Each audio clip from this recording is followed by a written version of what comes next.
There is a certain kind of person who answers the phone at midnight for a friend in crisis.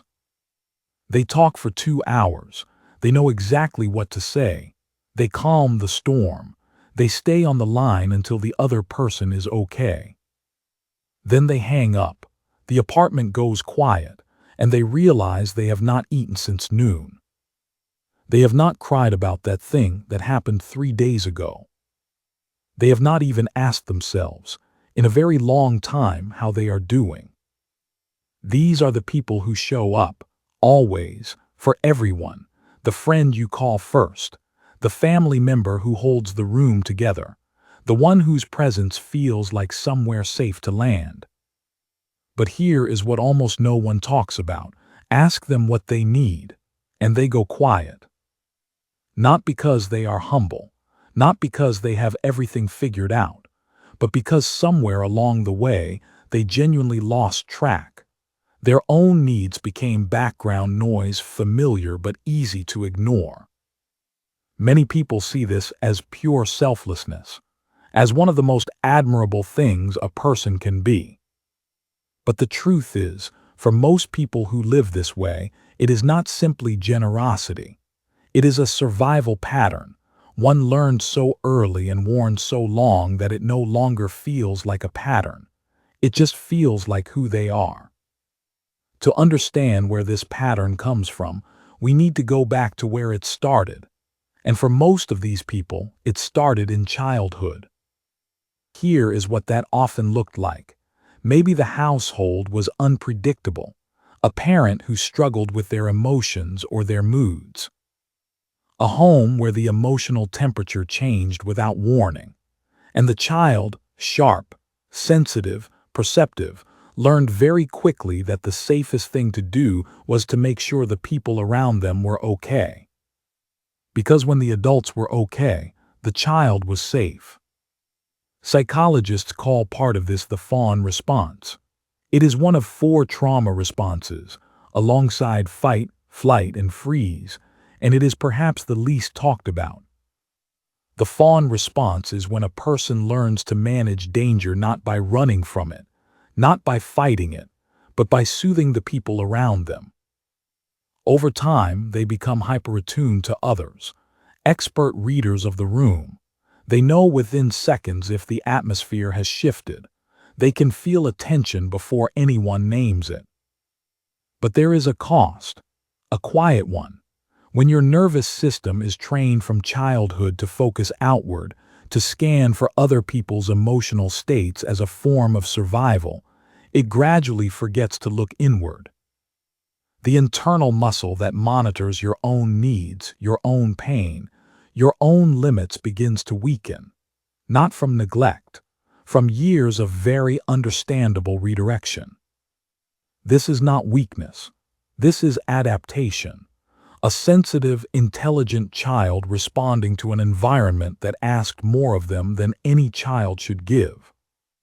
The problem was never that they learned to care for others. The problem is that no one taught them to care for themselves in the same way. And so they grew up, carrying a skill no one gave them a manual for, giving, always giving, and slowly, quietly forgetting that they were also allowed to receive. Ask this person about the people in their life and they will tell you everything. Who is struggling at work? Who just left a difficult relationship? Who needs a phone call this week? They carry these details like a library catalog, organized, updated, never forgotten. But ask them what has been bothering them lately. Ask them when they last cried, or what they are afraid of, or what they actually want for their own life. And they pause, not for a moment, for a long time. It is not that they have no inner world, they have a profound one. It is that they have spent so little time inside it. The relationship with their own interior has been quietly neglected, not because they do not matter to themselves, but because other people's needs were always louder, more visible, more urgent. Their own voice learned to wait, and then it learned to whisper, and then, for stretches of time, it stopped speaking at all. Sounds familiar, right? Most people find it a little uncomfortable to disappoint someone. For this person, it is something else entirely. Have you ever agreed to something you had absolutely no capacity for and immediately felt a wave of relief wash over you? Not because you wanted to do it, not because you had the time or the energy, but because the thought of saying no, the thought of letting someone down, felt genuinely unbearable. Like something bad would happen, like the relationship would crack, like you would be seen as selfish, cold, or difficult. That relief was not about the task. That relief was your nervous system standing down from a perceived threat. Because for these people, the word no was never just a word. In their early years, setting a boundary often came with a price. A shift in mood from a parent, a guilt trip that lasted for days, a withdrawal of warmth that was never explained. So their nervous system learned to protect them by removing the threat, by saying yes, by making themselves agreeable before anyone had to ask twice. And now, years later, the body still braces every time a no forms in the throat. There is a particular kind of invisible labor these people carry into every room. You will not always see it. They do not look anxious. They look attentive. But underneath, their nervous system is doing something very specific, surveying, reading, calibrating. Before they can relax, they need to make sure everyone around them is all right. You will see it at family gatherings. They are the one who notices when the conversation dips into an uncomfortable silence. They check in. They redirect. They soften the edges of the room, not because anyone asked, but because tension in the environment lands in their body like it belongs to them, like it is their responsibility to resolve.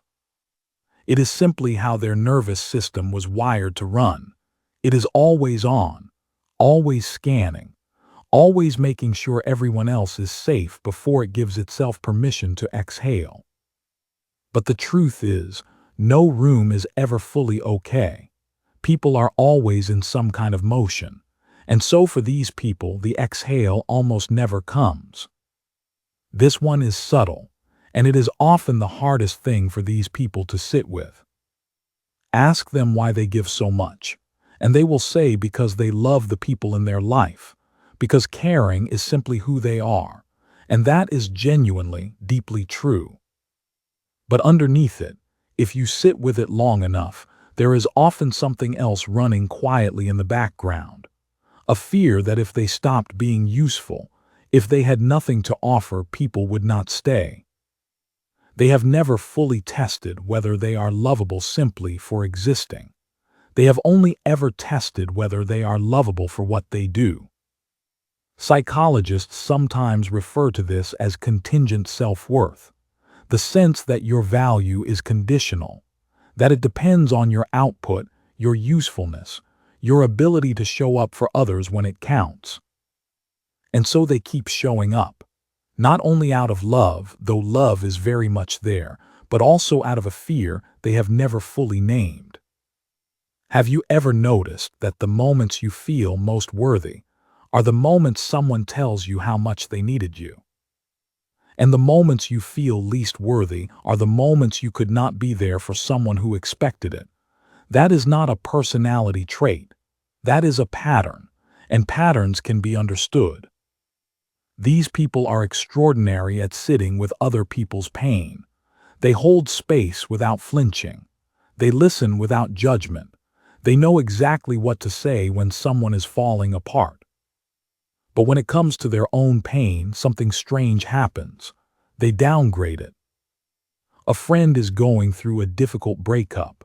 That is real suffering, they think. Me, I am just a little tired. It is not that bad. I have been through worse. I should not complain when others have it so much harder. You receive a message that quietly devastates you, and within minutes you have already talked yourself out of how it made you feel. You reply. You move on. You do not let yourself stay in it for long. This is called emotional minimization. And for people who grew up as the emotional caretaker in their environment, it developed as a necessary adaptation. There was simply no space for their feelings. Everyone else's feelings filled the room. Theirs had to wait. They had to be fine. So being fine became the only thing they knew how to perform. The dangerous part is this: the body does not minimize what the mind dismisses. It stores it, quietly, patiently. Until one day, what looked like a small thing becomes overwhelming, and they cannot explain why. They cannot point to a single cause, because there was no single cause. It was years of small causes that were never allowed to count. This is perhaps the most revealing sign of all. When someone genuinely turns their care toward this person, when a friend checks in without being asked, when a partner notices they are struggling and sits with them, when someone shows up for them the way they always show up for others, something complicated happens in their chest. They feel moved, and they also feel deeply uncomfortable. They deflect. "Oh, I am fine, honestly. You do not have to do that. Do not worry about me, I will figure it out."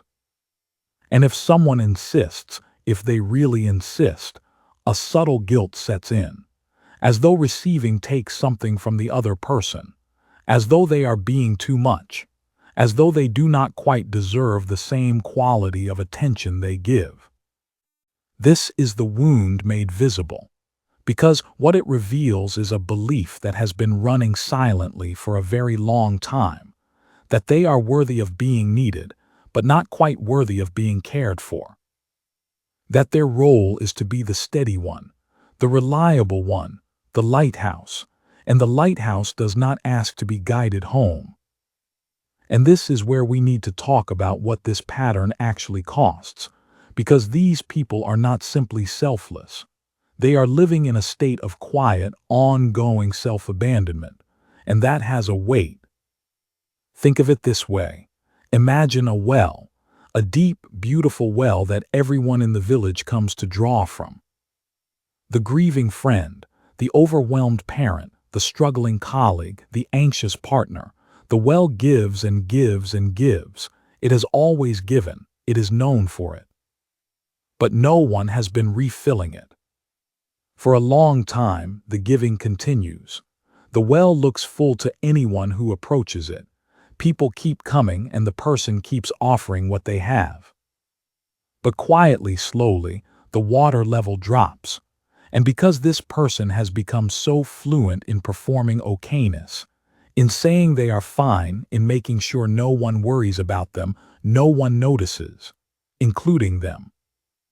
Until one day, someone comes to draw from the well, and there is nothing there.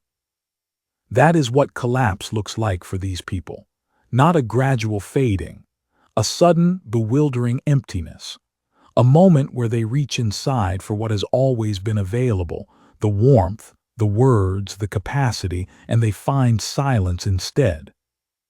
The grief of that moment, the confusion, the shame, the question of where did I go, that is often what finally brings them back to themselves. But the truth is, the well was never designed to give without being replenished. That was never the design. Here is what it is important to understand. This pattern did not come from weakness. It came from intelligence. A sensitive child learning to read a room, regulate a household's emotional weather, and prioritize the people around them was doing the only thing available to survive an environment that asked too much. That skill is real. The attunement is real. The care is real. But survival strategies do not always age well. What protected you at 7 may be quietly exhausting you at 27. The pattern served a purpose once. It no longer has to define the rest of your life. You cannot simply turn this off. That is not how nervous systems work.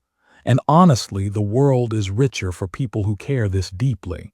The issue is never the caring. It is the direction. 3 things can begin to shift this pattern, not quickly, not dramatically, but genuinely. The first, name your own need before you name someone else's. Once a day, in a quiet moment, ask yourself what you actually need right now. Not later, not eventually, now. The answer does not have to be acted on immediately. It just needs to be heard by you first. The second, pause before the yes. When someone asks something of you, you do not have to answer in the moment. A breath, a question. Am I saying yes because I want to, or because I am afraid of what the no will cost? The third, let someone care for you without deflecting it. Just once. Let the well be refilled. These are not grand gestures. They are small, repeated acts of returning to yourself. If any part of this felt like it was written about you, if you have spent so long being the person everyone else leans on that you have forgotten how to lean, know this. Your depth is not a burden to manage. The care you carry is not a flaw to fix. But you are not only a resource for other people, you are also a person, a full, real, deserving person. And somewhere underneath all of that giving, there is a version of you that has been waiting quietly, patiently, for you to finally show up for them the way you have always shown up for everyone else. Leave a comment below, or even just a dot, so we know no one is walking through this alone.